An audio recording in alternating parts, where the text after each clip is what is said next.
Hello, hello. It is November 16th, 2024, Saturday. And I mean, another day, another chess club, right? Well, I guess it's the same chess club, but another session. But today we had a lot of new people come in and just play, so that was pretty cool. I spent a lot of time just playing with new people, uh, just playing different stuff, which is always nice. Uh, I only fit in 4 league games today in the 3 hours that we were there, so on the one hand, I want to play more league games, but on the other hand, I also want to play other people that will play different openings, rather than the usual like expected repertoire from uh, the people that regularly show up. So nice change of pace as always. So that was pretty cool. That said, I will jump straight into the actual games. The league games. So the first 2 games I played were against Wayne, who I haven't seen in about a week, maybe like 2 weeks. I'm sure he's got stuff going on, so it is what it is. Also, I think I'm getting sick, so I apologize if I sniffle a whole shit ton. We did play like 1 or 2 blitz games, 5-0 blitz games before playing this league game, just as like warm up. And in those blitz games, or specifically when I played black, he surprised me with a F3. So I played into a King's Indian and he played F3 in it, and I don't remember if it's the same-ish or if it's the Averbach or semi-Averbach or whatever it's called. But he really surprised me with F3. That game, I think, that game I lost. I was just getting destroyed. I was down a full rook. All my pieces were on the back rank. His pieces were just like all over my territory. It was bad. Needless to say, I would have lost that game if it counted. So, oh well. So, going into this game, so I'm playing white, and I figured I haven't played the collie against Wayne yet since, I've only been playing it for like a week, so I was just like, okay, let's go into it. So d4, g6. I was actually thinking here, do I want to play a modern defense again and just go back into e4? Or do I want to just like actually play the new stuff that I'm like learning? I'm kind of just swinging it really. But I decided, no, let me play the collie. So normal modern defense stuff, right? Knight f6, d6, bishop g7. I'm developing in the Kali Zukertort systems. So instead of playing c3, I'm playing b3, bishop b2. And my whole idea is to play for knight e5, which after going through my usual setup, I'm like, wait, I can't even play knight e5. So I was like, oh, this is what happens when you learn a system opening, but don't learn the responses in which you can't actually go through with your main plan, notably if they don't play d5. Like what happens if they set up like this, right? You got to figure out how to play this. So I'm kind of on my own here in the sense that I can't play my usual knight e5 plan. He just pushed c5, and we have a position, right? So I just castled, and then he played b6. Okay, so I was like, okay, you're gonna fianchetto your bishop here. That's fine. I'm just gonna stick to my plans, which is really, I don't know what the hell I'm doing anymore. I just played c4. It just like made sense. I'm grabbing space in the center, right? In a normal d4 opening, you would play like c4 in the next move in a lot of situations, right? Like d4, d5, c4. So I figured, okay, c4. Let's just pretend I played c4 like 6 moves ago or 8 moves ago. Let's pretend I just played that 8 moves ago and we're just in this weird position. So I was like, okay, whatever. And then he played d5, and I was like, oh. I didn't really know how to respond to this intuitively. I was looking at c takes, I was looking at d takes, and I wasn't really sure. Like, this doesn't look particularly amazing. Like, I guess I could get e4 in. I don't know if that's what I really wanted, but then I was like, wait, if he plays d5, that means his pawn's not on d6 anymore. So I could play knight e5. I was like, okay, maybe I can go back into my original plan in this opening, which is to get the knight on e5 and support it with f4. He plays bishop b7, and then I play f4. I'm like, okay, great. This is a little more in the spirit of what I wanted to do in the first place. I was hoping he would take. He's not obliged to, but I was hoping he would. Here he plays knight e4, which is a good move, right? There's a big hole on the square. I don't have any pawns to really like hold that square or prevent stuff from going there. But I decided to take here because after, I figured, okay, well, you can't take this way because I'm just going to be up a piece. But I saw after I played c takes d5, I was like, oh, you could just take here. But I was also thinking like, okay, here, do I want to take on d7? But I was like, that looks a little complicated. I don't want to bother with that. So I'm just going to take back on d2. He takes my pawn, and here I missed the key move for several moves, actually. e4. And this move makes a lot of sense, right? You get pawns in the center, you're controlling it. You could probably play like d5, or you could go e5 after e4 and really just like clamp down on the center. But I didn't notice it. I just played rook c1, which obviously is a pretty big mistake. I mean, grabbing the center should be the name of the game here. Here he plays f6, and I was looking at captures, but for some reason I didn't like it. I figured it didn't really do anything to help my position. Granted, this knight is not going to stay here anymore, so I might as well just like trade it off. But I wanted to keep it. I don't know. I just wanted to keep the knight around. As much as I just said I might as well take it, I don't need to. I can keep pieces on the board, maybe keep it complicated. I don't know. I was just like, I didn't want to trade my knights. So rook c8. And again, the computer is screaming for me to play e4, but I didn't notice. I played bishop c4 because, it's pinned to the king. So he takes, I take with the rook. I could have taken with the pawn. It's not as good. If I take with the rook, I figured I can double up my rooks on the c file, especially if he like takes here for whatever reason. Double rooks are good, so I was like, okay, sure. So he played queen c7.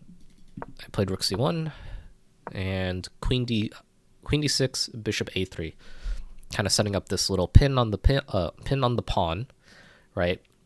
I could try to take here and put pressure here, but his knight's defending it as well, so it's not really too much pressure. Like, I'm not threatening it as hard as I want to, but I am better.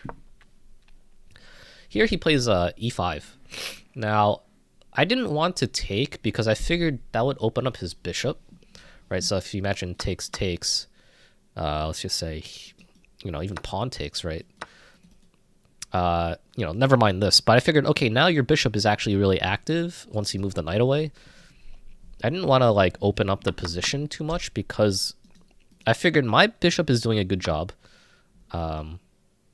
My bishop's doing a good job of pinning, even though it's behind some pawns. And I didn't want to open up his bishop, right? Because it's going to be a little difficult to bring this bishop back. Granted, my queen is here, but I figured, let's keep it closed. I have pressure on this pawn, on the queen. Like, I figured my position is better if we keep the bishops on the board and we don't let his bishop do anything. Because his bishop is also behind this pawn. So he needs to spend like so much time trying to like liberate it. And I have this pawn formation that's playing against his bishop. So I was like, why do I open it? Computer says f takes e5 is actually the best move. I didn't think it was, but here we are. D takes c5. The trade. Bishop h6. Okay, well, I didn't go for that. I played d5, which is clearly worse. To the computer, of course. I figured, okay, well, if I can get the move e4 in, then his bishop is stuck. It doesn't really do much. Granted, he might be able to play bishop h6, but I figured I have g3, just keep everything solid, and his bishop doesn't have like any scope if this is all locked up, and then if this is all locked up.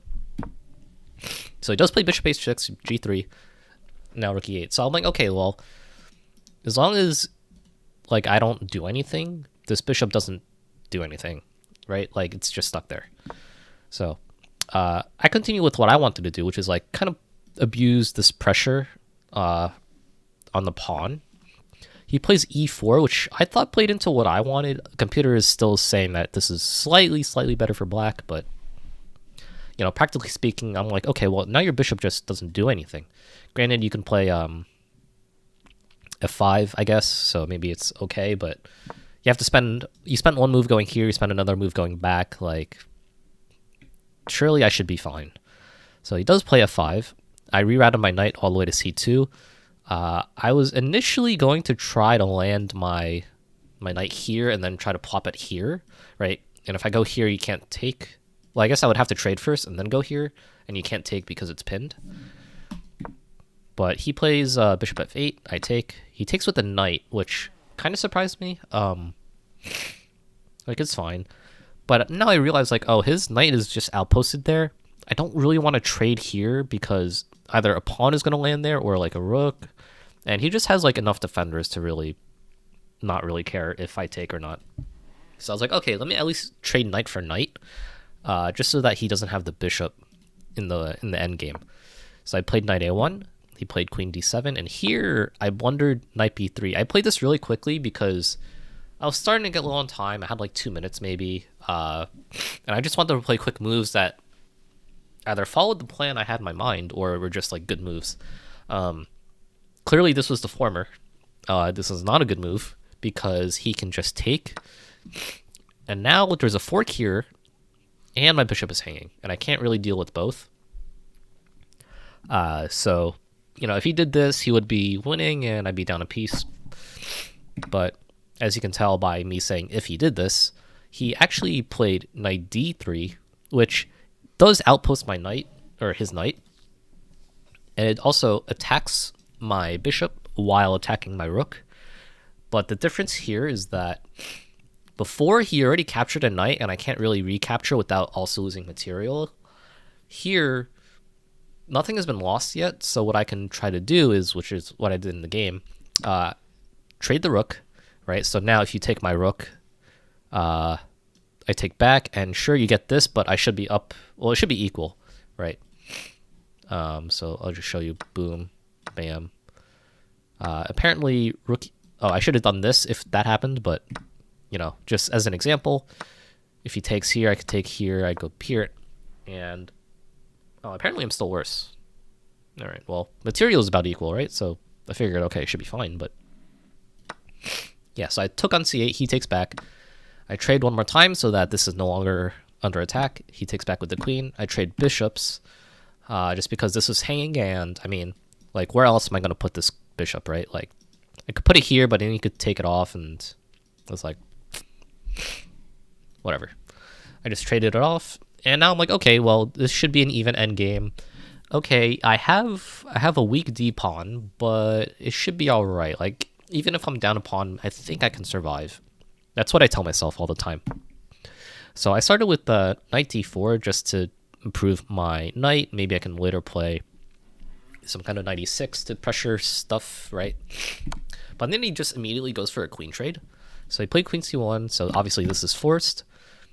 I gotta move my my pawn because it's under attack, so I played a3.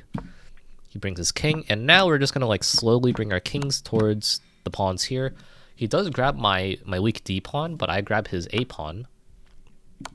He gives me a check, I get closer. He gives me a check, I get closer.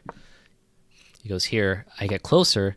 And here I actually blundered a pawn fork, so he knight c4, right? And I'm probably losing, like, let's just say, I don't know. It's kind of hard to make a move here, right? Let's just say here, there, there. And I mean, this pawn is a passed pawn now, and it's going to be really hard to defend, right? He can go, I don't know, maybe like this. And I mean, now his king can try to capture this pawn and promote this, while this is like another problem. But he played knight c6 instead of knight c4, which let me trade. And here I played a4 just instinctively. I mean, it's at this point now it's a draw because, well, h6. I figured he was trying to prepare g5 here, so I just stopped it with h4, h5. Now this is all locked up. There's like no way to make progress as black, right? If you play here, you're just throwing. So I'm like, okay, now it's all about this. And I mean, this is just like, I thought I could find a way to get opposition. So I played king c4, but, even if he moves to the side and I creep in, he can play king c7 and I can't capture this pawn, right? So I should know a5. It still works, but I didn't want to play a5 because I thought this was losing. But apparently it's not. Like, I can stop him in time. And I mean, this is just a draw. Right, so. Yeah, so after king c4, king c6, I try to get some opposition, but we both agreed to a draw. There's just no progress to be made here, right? We're just going to shuffle right here and here. Or I guess like here and like here. Yeah, so ended it with a draw. I was definitely worse, and I was definitely worse in the middle game, and I actually blundered at the end game, which tends to happen a lot, just because I'm low on time. Right, he missed king or knight c4, but I got lucky. He played knight c6, and then it was just a draw. So overall, the Kali this game, it went fine, but the problem is that if they don't play with d5 right away and they play a d6 system, so like maybe like a queen's Indian, right, with d6, or if they play king's Indian, right, it's like, what do I do now? And I don't want to play the Catalan again, so I gotta figure something out against like systems that don't play d5 but instead play d6, right? Because I can't play 95 anymore. This is something I'll need to look into, but I guess on Tuesday we'll see if I come up with anything. Okay, oops. Okay, going into game number 2, I have the black pieces, so we're playing again, and he starts with d4. So here's the thing. I prepared a modern against Wayne after the last time we played. Now, I had a plan if he was going to go back to his normal f3, bishop f4, c4, e3, whatever. Not that he's going to watch this video and understand what my prep is, but I figured, okay, well, if you're going to go with that normal setup, right? So let's just say this, here, there, right? This is like kind of a London, like kind of, right? These 4 pieces go where the usual London system puts them. Obviously, the pawn doesn't go to c4, but I was like, okay, well, it's kind of a London, so I can kind of play similar plans, probably, right? Notably, you may see some videos about anti-London setups, and they revolve a lot around c5, queen b6. C5 just puts pressure in the center. Queen b6 puts pressure on the b2 pawn because this bishop, which would normally be here, is now outside this pawn chain and thus cannot defend b2. So you would probably have to play like queen c2 or rook b1 or something. And I mean, it's not like white is worse or black is better or anything, but it's just pressure and it's just a little annoying. Right, and in the Caro Kann, it's just like the same thing. You have a similar idea where you put the bishop here and you try to put the pawns on these squares. And the same idea, right? Queen b3 could be annoying, but you could also play queen b6. And if they play bishop f4, you can play queen b6. So I was like trying to prepare ideas and just middle game plans. I was going to go into another king's Indian and try to figure it out from there. So he played c4, bishop g7, and then he played e4. And I was like, oh, that's different.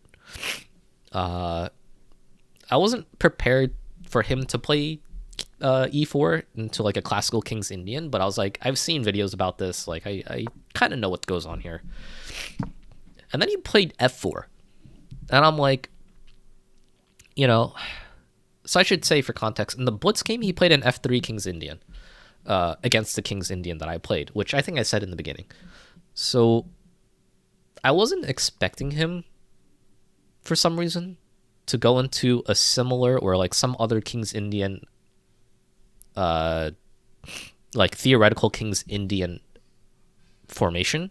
I don't want to say setup because it kind of means something different, but yeah, I was not expecting him to play this, right? And I should have like been aware that he's been playing different stuff because he literally just played f3 against me last game with obviously some other bishop moves, but I was like, I should have been aware of this. I mean, it's not like I could have prepared in between those blitz games and then these rapid games, so it's not like I could prepare. But yeah, he played f4. I'm like, oh, shoot.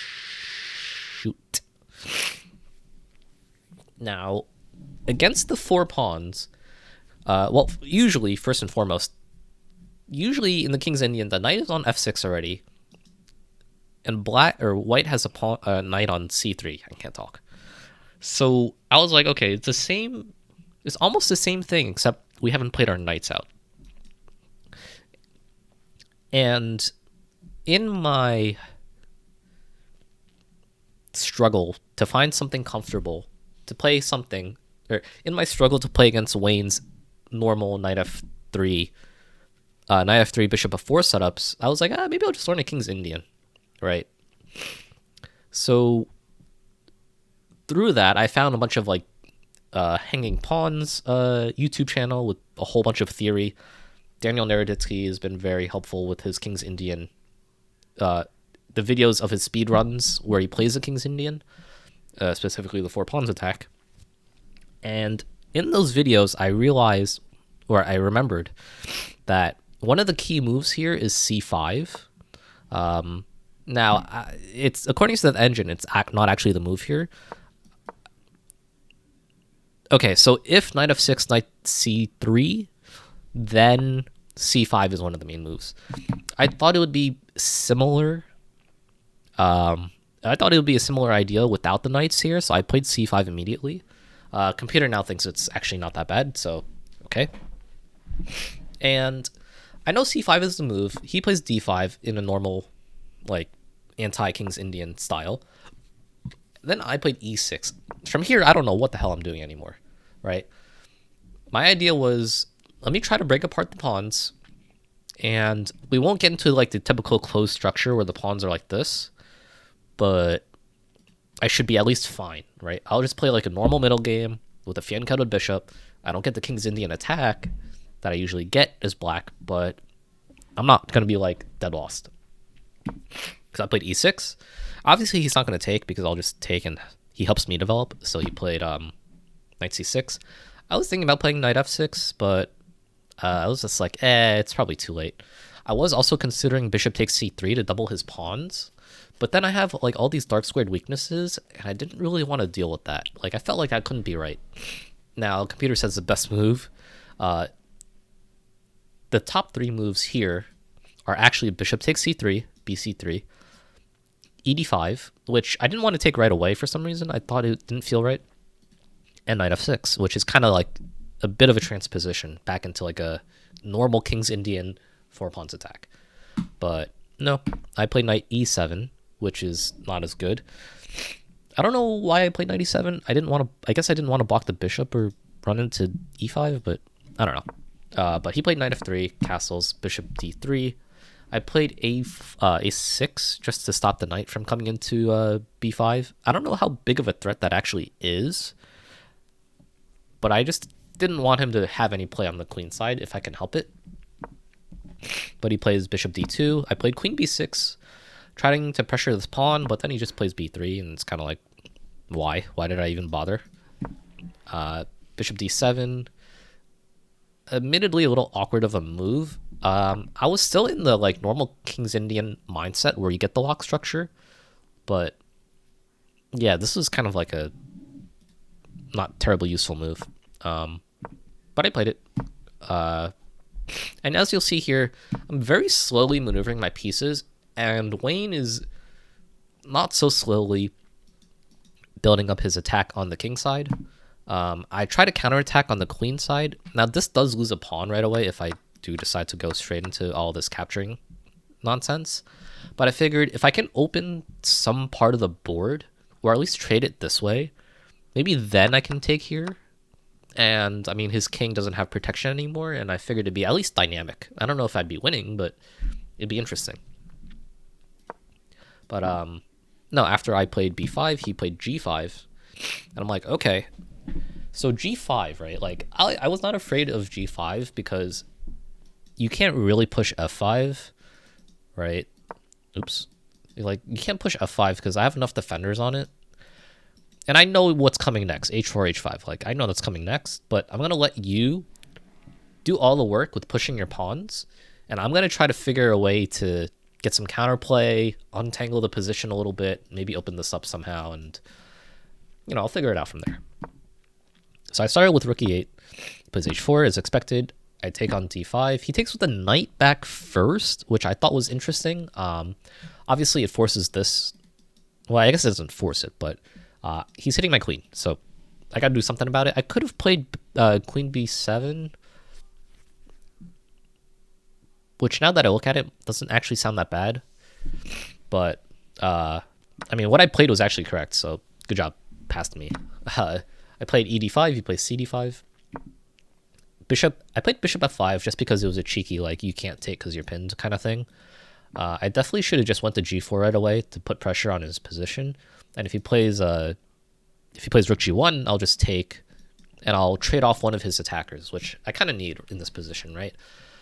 I need to, like, stop his attack from actually being potentially threatening. So if I trade off pieces, I'll just get into an endgame. He has more space, but it'll be equal. So I played bishop f5. He plays queen c2, and now I'm like, okay, I probably don't want to be here anymore. Now I played bishop g4, and here he plays king f2, which it kind of surprised me because I didn't think he would actually just move his king out of the way. But I mean, it makes sense, right? You're not castling queenside, right? Because he moves your rook. You're not castling this way because it just brings your rook away from the h file that you want it on. So I'm like, oh yeah, king f2. Okay, that makes sense. So I take because in my mind I wanted to get rid of one of his attackers. Apparently it's not the best way to go about it, but here we are. Knight d7. Finally, this knight can do something. He plays h5, and there was no way I was going to take because that just looks completely wrong. It helps him bring his other rook into the game, and it just creates some weaknesses around my position, right? If I take here, he can also just play g6, which maybe not right away, but it just didn't look right. So I just played rook a c8. I was hoping to get some kind of play with c4 here, but he takes on g6. I take back, rook h2, and then I rerouted my knight to f8, which basically just defends h7. I know that this looks kind of ugly, but I mean, he's definitely going to be doubling up his rooks on the h file. I need something to defend this. So I was like, okay. F5 was his next move. He's trying to chip away at the pawns in front of my king. I mean, pretty logical. Played bishop e5 just to get a tempo on his rook, and also opens up the 7th rank so that, like, I can play rook e7. My queen now defends h7 as well. I can play rook c7 if I move my queen later. So he plays rook h3. I played queen f7. Wasn't really much of a reason for this move. I was just like, let me at least get it closer so that maybe my rooks can do something later. He plays f6, which kind of made me a little concerned, but at the same time, I'm blockading it well enough, so he can't really dislodge my queen very easily because of all these pawns. So I thought I was still, like, okay. I definitely was much more cramped, right? Like, I mean, just look at the position. Black has, like, no space, but I'm also just not getting mated yet, so I thought I was fine. I played rook c7 just to, be able to have redundancy on the h7 square. Bishop c3. I traded because, again, I'm thinking, okay, well, if I trade off pieces, he doesn't have an attack. B4. Didn't really need to play b4, but I just wanted to get tempo on his queen because, haha, me attack queen. But I do get to play a5, so, like, I guess I do get a little more space. But what I failed to realize is after queen f4, rook e5, what I failed to realize is that now my light squares are, like, super weak, and he can totally just plop his bishop on c6, and I'm gonna have a really hard time getting rid of that bishop. So I did not notice that, and I definitely should have just kept my pawns here and figured some other plan, but this is what I played, so here we are. So I played knight d7. I have enough defenders on h7 in this very moment. If he plays rook rook ch1, I can move my knight again, which I wanted to do anyway because I figured his plan was to play bishop c6. My plan was to play bishop b8, or sorry, knight b8, and trade this off so that it's not outposted. But he plays queen g4. I bring my rook back. Also to set up this fork. And it also conveniently stops bishop c6. He didn't see the fork, so he played rook e1, and then I just played rook knight e5. And, I mean, he was just, like, upset, mildly, because he's losing his queen. So after king f4, I take his queen. He takes my rook, and I was thinking... Well, I wasn't thinking, but I was looking, like, is there any other nonsense here I can do before I take this bishop? Like, some kind of checks? No checks, no checks. Nope. Okay, so I got to take the bishop. Took the bishop. Takes the knight. So now it's queen for rook, and I just got to convert this position. I started with queen e5 just to try to get some counterplay here. Right, this is not a threat. If he goes here, it's not a threat. I can blockade this pawn with f7, rook f7. So I thought I should be okay. He plays rook f3. I figured he was trying to push the pawn, so I played rook f7 to blockade it.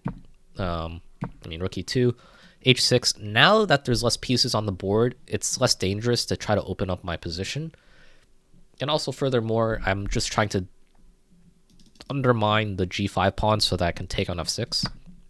So he takes on h6, take on f6. Here he plays rook h6, or sorry, rook h3. I totally missed mate in 1. I don't know what it is against Wayne, but I keep missing mate in x's, which is like really bad because I feel like against other people I should be able to see this in like 2 seconds. Right? It's just, I mean, it's just one square over, but yet here I am, like I'm not seeing mate in 1s. Must be something psychological, but I played rook f4 check instead. King g3, queen g5, king h2. Now there's still mate in 6 here with queen g4, but I didn't see it. I was just trying to trade off the pieces. I should also note I'm like a minute on the clock at this point, so I'm also just like not really looking for mate. I'm just trying to play really fast moves that will win the game eventually, which is obviously not good, but yeah, I mean, I'm just playing quickly. He plays rook e3, and I play a cheeky move, queen takes e3, and you can't take here because you're pinned. But he does take my other rook, which, I mean, it's still a rook trade at the end of the day, so I was like, fine. But yeah, so here I'm just like slowly trying to find my way out, or find my way to win the game. And after king h7, blockading the pawn from promoting, he resigned here. I mean, I should be able to win this, and if I can't win this, then I don't deserve to, I don't know, I don't deserve to make videos, I guess. Yeah, I mean, his rook is eventually going to get traded off, and I mean, I should be able to win this. So, yeah, he definitely surprised me with the 4 pawns, and I didn't play it beautifully, but it got the job done. I mean, this game really just came down to him missing the fork here. But if this game kept going without him missing the fork, it would definitely be very tricky. Very tricky to play as black here. I just don't have space. I don't really have play. I need to hope for him to make a mistake and like allow me to trade stuff off, which it's not a good thing. Not a good thing to rely on, but that's kind of what it was. All right, moving into a later part of the day, I got to play some league games against Anthony. Big shocker. This time we didn't play like 4 games in a row. We just played 2. So, yeah. I started off with white in the first game, and here I was going to try playing the Kali again just to see if he had anything different. He plays like this Queen's Indian setup. I don't know if you can call it a Queen's Indian if I don't set up a certain way, but we're just going to call it a Queen's Indian. He really likes these setups against d4, I've come to realize. He also just likes fianchettoing this bishop. Anyway, He plays d6, which again, it's another system that prevents me from playing knight e5. So I'm like trying to figure out what to do here.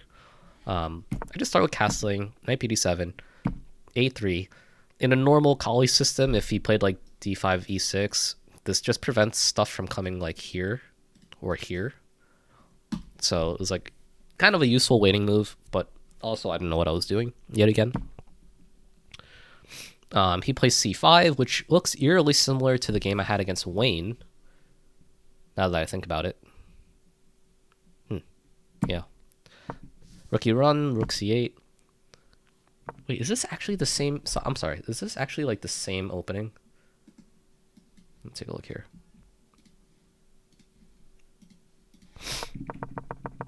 No, he had a Fianchetto bishop over there.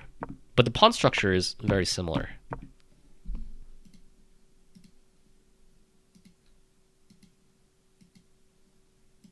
Interesting. Anyway. Yeah, so Queen's Indian kind of setup. He plays c5, rook c8. Here I figured, okay, I can probably play e4. I don't know what else to do in this position. Maybe we'll trade a bunch of pawns and my position will be like fine. He takes on d4. I take with the bishop. Taking it with the knight would have been a little better, but not by much.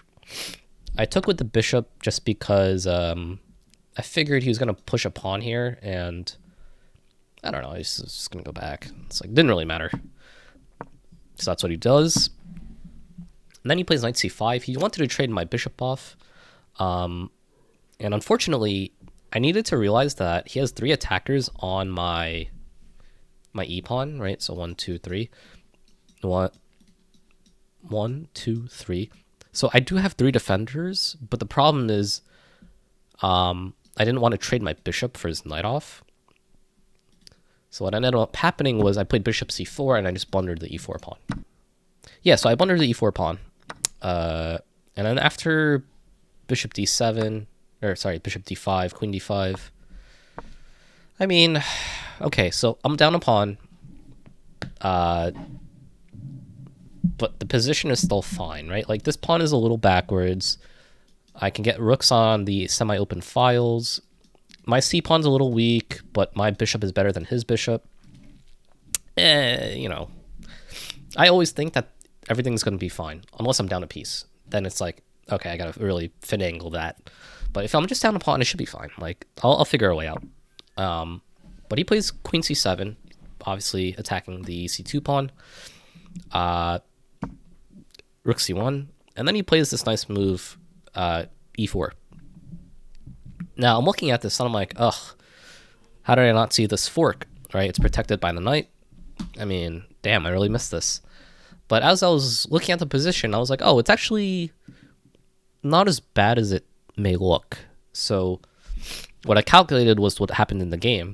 I played queen e3 because after he takes on f3, not that he has to, but if he takes on f3, I take the bishop on e7, and then we trade queens. And yeah, you can take my pawn, but it's fine, right? My rook is on the 7th rank. It's really active. My plan eventually is just going to be play c4 so that this rook doesn't actually threaten my pawn. Play like rook e1, rook d1. Try to double up on the 7th rank. I'll take this pawn back later. Like, I don't need to take it now. So I was like, okay, I'll take on a7. Knight e4. I was really trying to figure out what he wanted from knight e4. And I was just looking at this. I was looking at the sacrifice. I was looking at this for some reason. Like, is that like a problem? I was like, I don't see the point of knight e4. So I just played rook b7, trying to win this pawn. Rook c6 holds both of the loose pawns down. I mean, the knight is too, but the knight's kind of loose. So I went with my original plan, which apparently is not a good plan. Apparently b4 is the way to go. But I played c4 because, again, the rook no longer pressures the c-pawn. This rook can move. I'll get some activity. Should be all right. Here he played rook e8. And then I figured, okay, I can try to pin the knight to the rook because this rook is undefended. Now, granted, my rook is also undefended, so I have to look for discovered attacks. But I was looking. There's no discovered attacks if I play rook e1. So I played rook e1. Now, what I think happened in this position was that he saw that the knight is pinned. So he needs to add a defender to the knight. But what he really needed to do was to add a defender to the rook, right? Because I need to play f3 to abuse the pin. But it's not really a pin if the thing behind it is defended, right? So if you imagine, let's just say, so I can show you what happened in the game.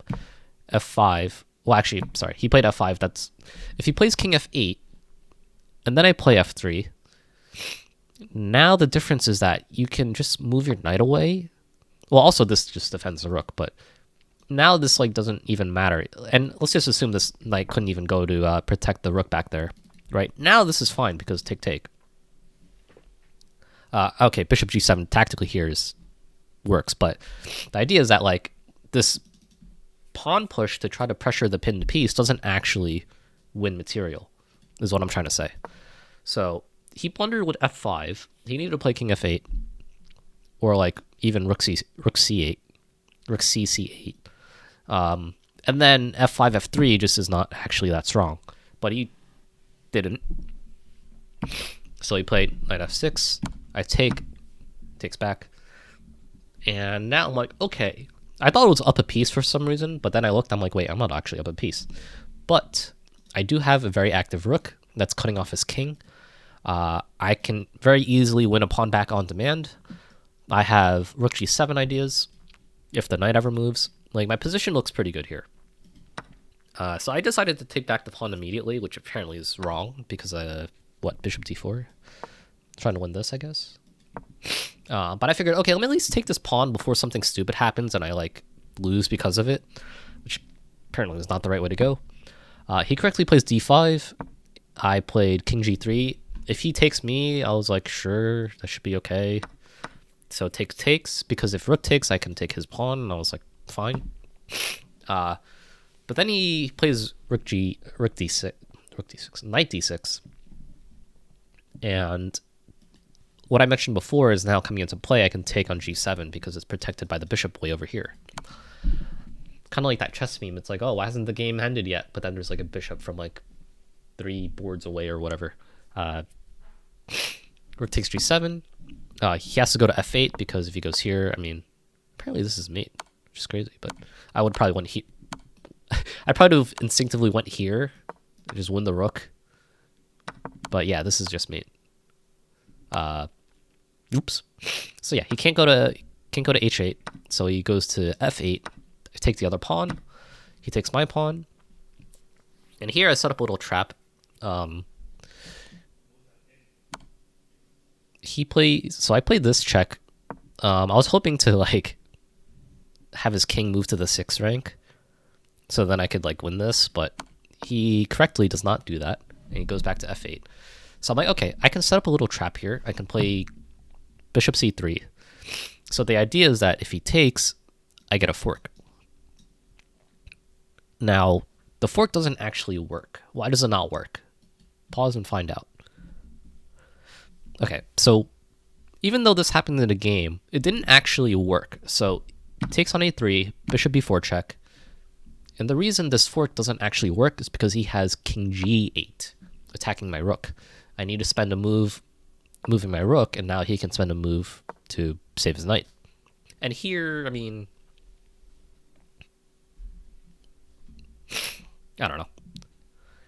It's even. His king is cut off though, so I figured I should be okay, or I should be like slightly better, even though the computer is saying it's basically zeros. But yeah, so he played king e8 instead, and now I'm actually up material because, I mean, he's not attacking my rook. So here he's just trying his best to get some counterplay. He's giving me a bunch of checks, harassing my king. I'm trying to make sure my bishop doesn't randomly hang, and again, he's just harassing my king. I'm going to skip through most of the rest of this because, I mean, yeah. So here, I made a mistake and actually thought I needed to take the pawn. I totally could have just played rook b7. It would have been fine. But yeah, I made a oopsie there, right? Like rook b7 here, take. I'm still up a pawn, so it should be fine. But yeah, I don't know why I thought I needed to take the b2 pawn with the bishop. but I did. So now you can see it's like not even quite as winning as it was before, but I still have 2 extra pawns, so I should be fine. And again, we're just gonna fast forward through this, slowly build a bridge or whatever, and yeah. We get to this position, he resigns. I had like 40 seconds to figure out this rook and king mate. His king's already on the back rank. My rook's already cutting him off, so I'm like, you know, 3/4 of the way there. I just need to like bring my king here and find the right time to just deliver mate, but this is lost position. But yeah, this game was very close the entire time. I wandered a pawn in the middle, but thankfully the tactics worked out. I didn't think I was that winning in this position here, but I guess I was supposed to be if I didn't take the g2 pawn, but yeah. And then this little trick didn't actually work, but he didn't see why it didn't work, so got to snag a win there. Okay, going into the final league game that was played today, I'm playing black against Anthony. And I mean, he plays e4 exclusively. And for some reason, I decided, you know, let me play something I don't play. So I was like, what do I not play usually? Oh, I know. The Scandinavian. I don't know anything about the Scandinavian besides this. From here, I'm just like, I don't know what happens here. I've spent like 15 minutes watching a Gotham chess video about the Scandinavian. And all I know is pieces go onto squares. You get a similar pawn structure to the Karl Khan, is it the exchange? Or like a Panov, maybe, where you get like pawns on e6 and c6, and then everything else is still here. Like the pawn structure is very similar, so it's very, I mean, the plans are similar. But then he took on f6 right away. And I thought here for a second, normally what I would do in this situation, assuming we're playing a Karl Khan, is I would play e takes f6, right? And we get a tower to cower structure, which is this what you see here. And I mean, play is super easy here, just like bishop e7, castle, knight d7, maybe like rook d8, and life goes on. But I wanted to be edgy here, and I took g takes f6. So the point of g takes is that you get the open g file, so you can play rook g8 later. If he castles that way, it's even better, because, you know, that's where his king is. And I was going to just play e6, bishop d6, knight d7, castle long, and then see if I can get some pressure on the king side. But he plays bishop c4, so going with my plan, e6, bishop d6. All right, but notice his queen is here, and I was looking at this, and I'm like, are you really threatening to sacrifice? I'm like, no, you're not, so that's fine. But then he played h3, and I'm like, oh, I see. So what you want is g4, then sacrifice. But I was like, that doesn't look too good. So he played into it, g4, bishop g6, and then he sacks. And I'm like, you know, I can take here, but then queen e6 looks pretty annoying. But I totally missed the move bishop e7 if I wanted to remain able to castle. I totally missed bishop e7, which would have just completely refuted this sacrifice. Instead, I just castled. And I was like, okay, take my pawn. Yeah, my pawn structure is worse, but, you know, it's fine. It's fine. So he takes my knight on d7, take back with the queen. And then he long castles. So I'm like, okay, well, now we just got to play a normal game. Here I was like, you know, it'd be really funny if I could somehow teleport my bishop onto f7, take on a2, have him play b3 trying to trap my bishop, and then play bishop a3 mate. That would be really funny. So that was my plan for the next portion of the game here. I started with rook de8 just to chase his queen off the open file. But then he had played queen c4, and I was like, oh, man. So from here, I was like, oh, actually, bishop e4 looks like a really good move because you can't defend the knight very easily. But for some reason, I didn't play it, and I just played f5 instead, which was really stupid of me. Like, I should have just played this, and then here, and if he takes, I can take back, or I could take with the queen and add another attacker on this, and he has to play, like, queen c3, and then how do you add another defender to this? It's not very easy. My dumbass played f5. He played d5, and I was like, oh, so you want to trade queens? I guess that's fine. So I took the pawn on g4. He takes back.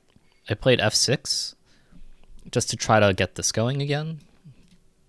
But then he takes here. I take back with the queen, offering the queen trade. He accepts, and then after bishop c3, I don't have this idea anymore because he can escape this way. So I needed to find another plan, and I started with rook e2 because, I mean, rook on the second rank, right? Like, it's really good. I had a total mental lapse here, and I just totally missed that my bishop is hanging. So yeah, I just blundered my bishop for free. It was like one of the worst blunders that I've made in recent history. Just not seeing that at all was pretty bad. So the game continues. Played rook c2 check, defended by my bishop, kind of like the last game in the end game. But he plays he plays king d1, and here I'm just like trying to formulate a plan. I start with king c7 just to kick the rook out of the way, but I failed to realize that that's not really going to help because he has rook d2. And here he's basically forcing a queen trade. I mean, I can try to go bishop e4, but then he's just going to take anyway. And yeah, I've been forced to trade my rook, and I'm still down a piece, so this is getting worse and worse. Rook f6 just to defend this pawn. And you can see here he's trying to line up stuff to trade pieces off, right? Rook e1. I played king t7 to not allow any infiltration here. But after bishop b4, he's definitely infiltrating with rook e7. But I noticed that, like, yeah, you have rook e7, but you don't have rook e8 because my bishop is protecting that square. So I started with a rook b8 just to try to pressure his bishop. Hopefully you get it to a different square. Plays rook e7. I play king c8. And here he reached for his rook and was about to move it and then realized that this square is covered.